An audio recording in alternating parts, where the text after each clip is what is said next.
Good evening, Internet World and Universe. This is Ash, and today we are talking Pokemon. Now, a lot of people know me for my Ben 10 related art and, of course, my ink tank work that I do, but I also love designing Pokemon concepts.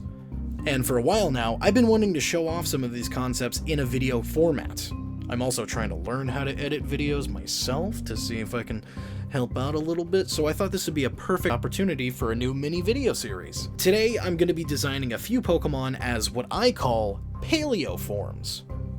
Essentially, these are just Hisuian forms, ancient and extinct variants of modern-day Pokemon, but with these ones that I'm making today, they're not specifically from Hisui, so I can't really call them Hisuian. These are also not Paradox Pokemon because they do evolve, and to my knowledge, Paradox Pokemon don't, so yeah. Also, to clarify, the Pokemon that I'm making for this series, they're just for fun, so I'm not going to be delving into any of the, EVs, IVs, or any of the stat stuff. I'm not good with numbers, and I don't care about competitive, so sorry, I guess, for the people that like that stuff. Anyway, let's go ahead and crack into the Poke Paleo records and learn all we can about Paleo Glameow.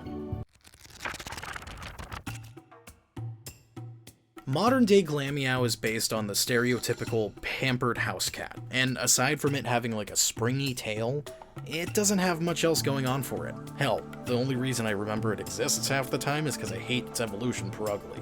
So I wanted to give Glameow a paleo form just to make it a bit more interesting. From the get-go, I wanted to play into the idea of wild and big cats.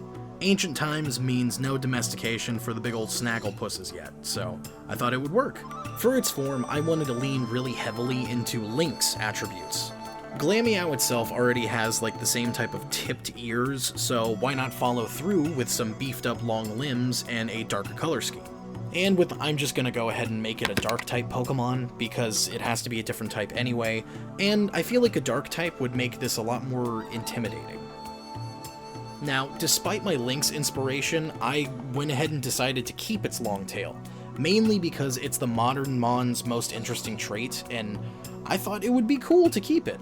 Maybe just tweak it a little bit. Make it a little thicker, make it a little bit stronger. It could use it to attack prey or climb up trees like most big cats normally do.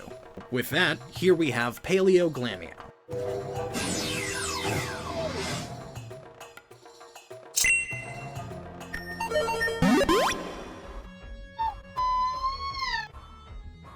Paleo Glameow, the wildcat Pokemon. Glameow would climb high up in trees, waiting for prey to pass under, and then pounce on them with enough force to crush their bones.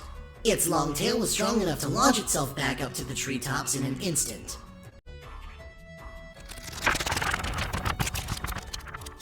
Now, as I said before, I don't like Purugly. And no, it's not just because of the Mars fight in Platinum where I kept getting stuck. I'm just not a fan of its design. So instead of redesigning it, I'm just gonna go ahead and scrap it completely and make a new evolution. Of course, this Mon will eventually go extinct over time due to Glameow being domesticated and not needing to hunt or be as active, but still, new evolution nonetheless. Old evolution? Whatever. An extinct evolution like Weirdeer.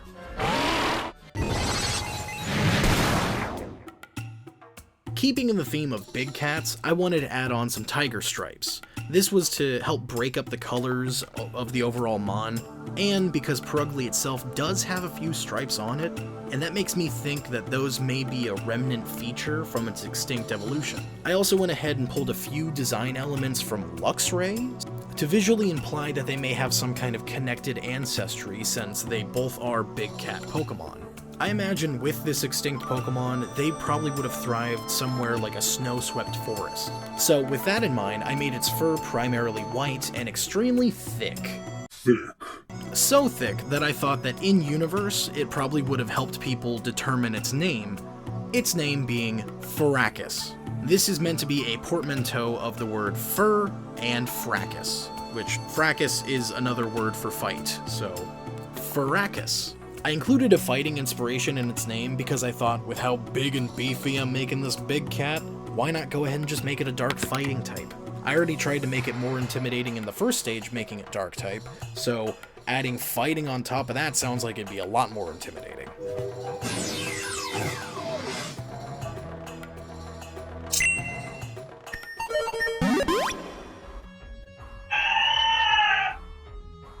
Farrakis, the big cat Pokemon. This intimidating Pokemon was very territorial, not even letting others of its own species within its territory without permission. A single swing of its tail could launch a Snorlax clear into the sky, never to be seen again.